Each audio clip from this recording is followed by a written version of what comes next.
What's up, man? Watching this Wu-Tang series, man, that thing is like crazy. Like throwing back to the memories of all the stuff that was going on at that time. A lot of people forgotten about. A lot of people just didn't know. A lot of stuff. I'm like, man, did that happen at this time? I don't think it did. So I'm just like caught captivating with it. I'm still ain't caught all the way up. Like, well, I do that when I do the series review. But I'm at the point now where Deck is tired of being, you know, pushed to the side. Now, they're skipping ahead. Like, this is being told completely, like, out of the loop.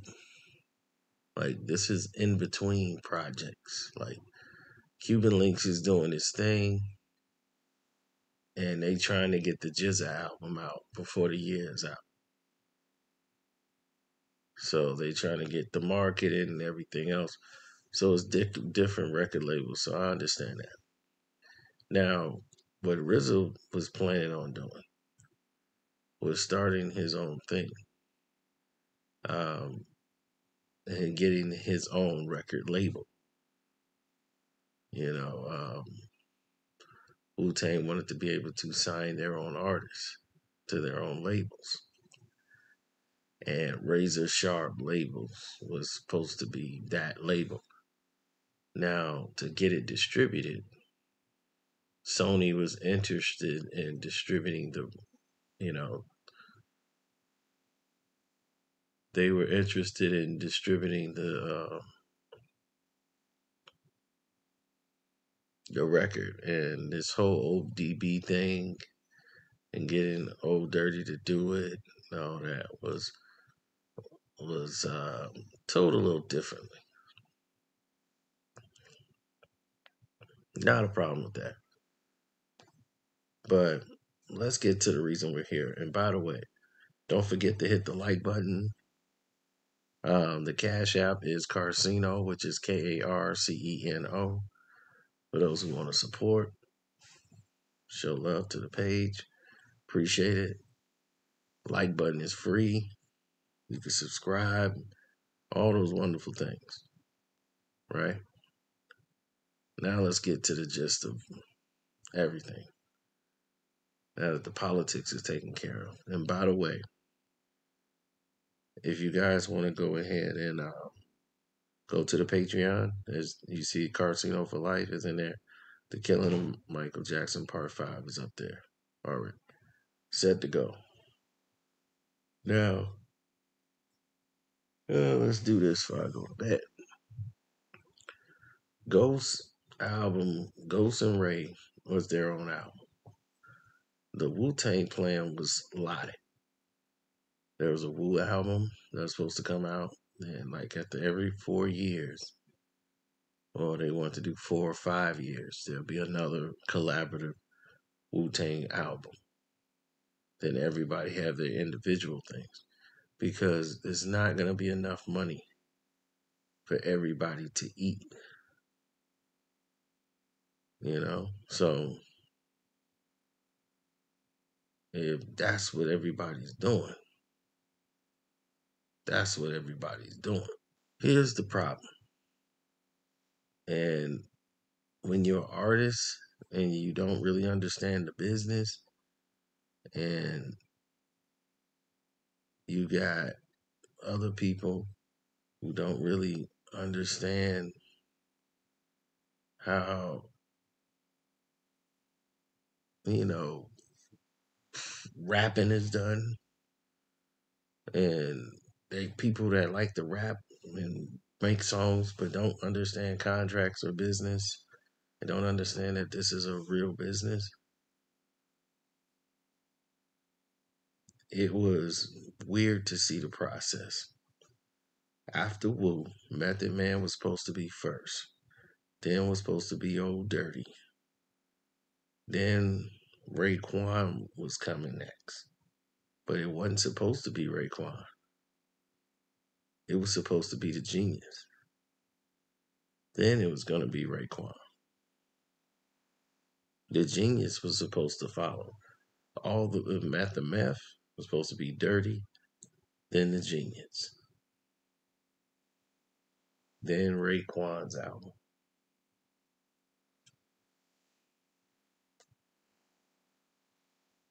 Then down the road, Ghostface, maybe.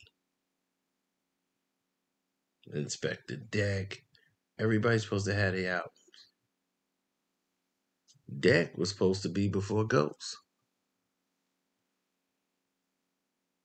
But when they did the layout, they said, okay, this is how we doing it. Dirty's got it because everybody was signed to individual labels. So Meth is with Def Jam. Dirty's with Elektra. And they got Raiden signed with Loud Records, the same company that signed Wu-Tang. They took Ray. So Raekwon is signed with them. So the Genius has got to get his own deal. And his deal was with Giffen Records. So everybody's got 4 different labels with these albums coming out. So the Giffen deal that they got with the Genius, his record deal and everything else, the Jizza and everything they're talking about, they actually was like, oh, this is great. We got the Genius album coming and this and that. Oh, this is gonna be incredible. Genius wasn't really like working on the actual album. He's been like just sitting back, waiting on everybody else to work with him, trying to make another, Baby Wu album. Like like how Ray album was like a Wu-Tang album. It had everybody on it. So now Jizza wants that. So he's kind of like holding out till everybody can get on the album, but everybody's kind of doing their own thing. Now, this is where it gets particularly weird. Inspector Deck is sitting there, and he's the one that did the Tales from the Hood joint. Wu-Tang production is just Deck on there, and he said, "Nah, I want it to be Wu-Tang." He produced the beat. He made the track. It was all Deck. Now that we knew, the Tales from the Hood and all that, that's Deck. Now, Deck is the one that the record companies aren't checking for real. And instead of Divine really explaining the Deck, they're not checking for you. They should have pushed him. They should have pushed that, made sure Deck got a deal.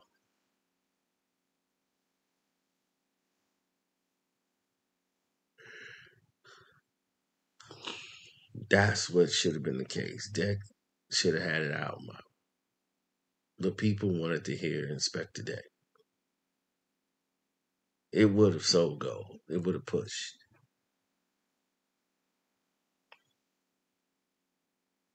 But they screwed up so royally with that it broke the continuity of what they was building because they were getting money. Money became the pride and principle over the structure of the Wu-Tang, of basically the pyramid they had set up. So Ray and Ghost had to go work on their album. Ray is up in the Barbados, working on his joint, getting everything together. So they say, okay, Ray and Ghost together, that's an album. That work. Those two hang out all the time. It's perfect. So now we got Ray and Ghost got an album. They going third. Jizz is next. Then they was like, okay, then we gonna come with Deck and You Got. That was the way it was supposed to go. Master Killer wasn't even really a member, just like they had it. Then after Cuban Links drops, then right after that, Genius drop, no problem. Then all of a sudden, after the Genius project goes, everything went haywire after that. Because after that drop, now here comes Iron Man. It was like, whoa. The very next year, you coming with a Ghostface album? Ghost got an album out? Cappadonna has an album out? Back to back? In the same year? Like it's it was baffling because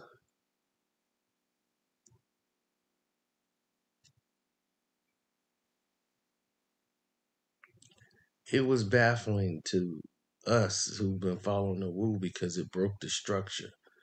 This caused UConn and Deck to have problems with the group because this is not what they planned when they were setting everything up. But now, since they did this deal with Tommy Mottola, with the old dirty bastard singing the Mariah Carey hook, this was in the success of that song, which led to the Razor Sharp deal with Sony distributing the RZA's them label. Razor Sharp, he was now into the rap business,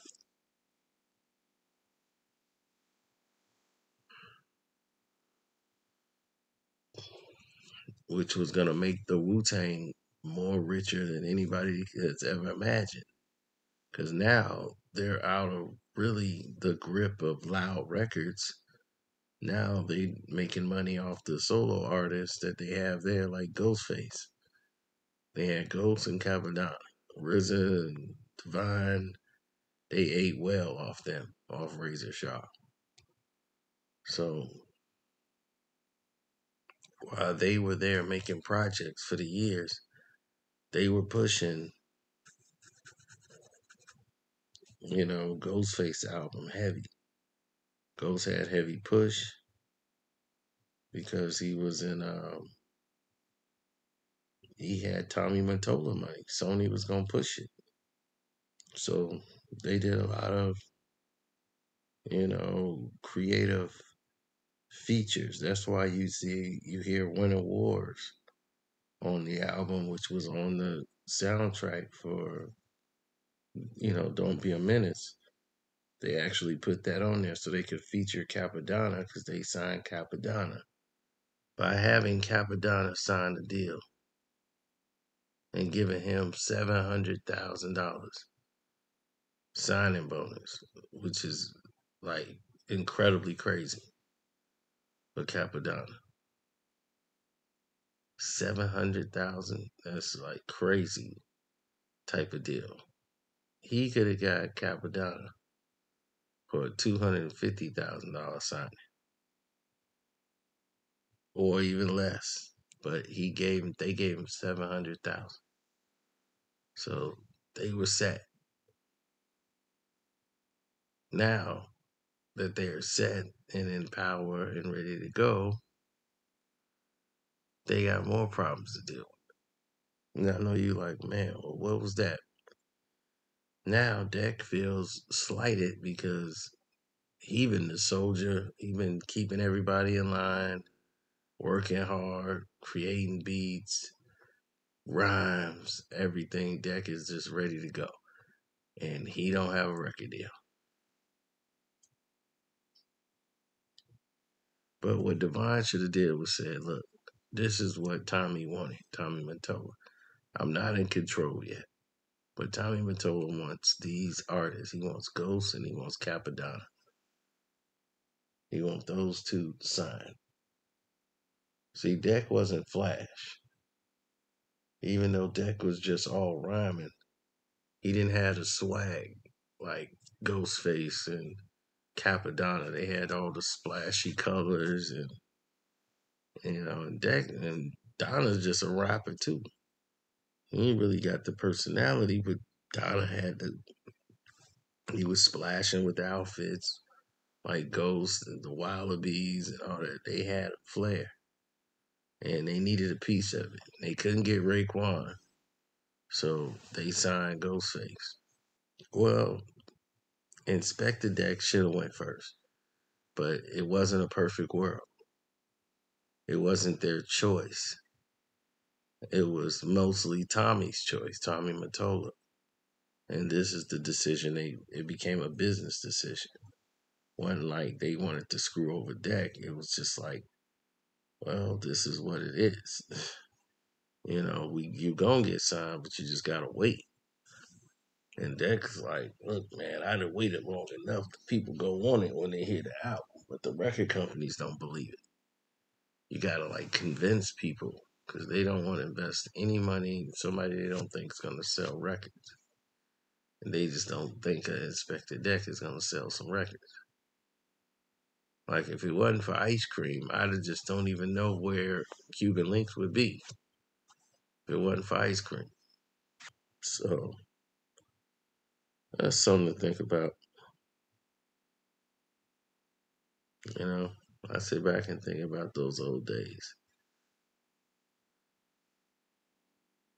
Um, yeah, Tommy, that fantasy with Mariah Carey and them hooking Mariah up with Old Dirty Bastard. Yeah, it was definitely a game changer for her because the song worked, became a hit, and it opened up the doors for the rich of them to make a lot of money with Razor Sharp Records. They made a lot of money. So Deck ended up signing with Loud. He didn't sign with Razor Sharp Records. He signed with Loud Records. That's where he got his deal. So I don't know where they at yet with the show. As far as I got, Deck walked out. That was the last thing I seen off the show was when Deck walked through the doors. So I was like, I don't think people know about that. Tell them about that story. So basically, that's what happened. Deck was gonna be next. See if they once they get Tommy to back the label, and the label gets set up now. Now they're gonna open with Ghost. Ghost is gonna lead the label off. Then you're gonna have Cappadonna follow him that same year. They could have signed Deck,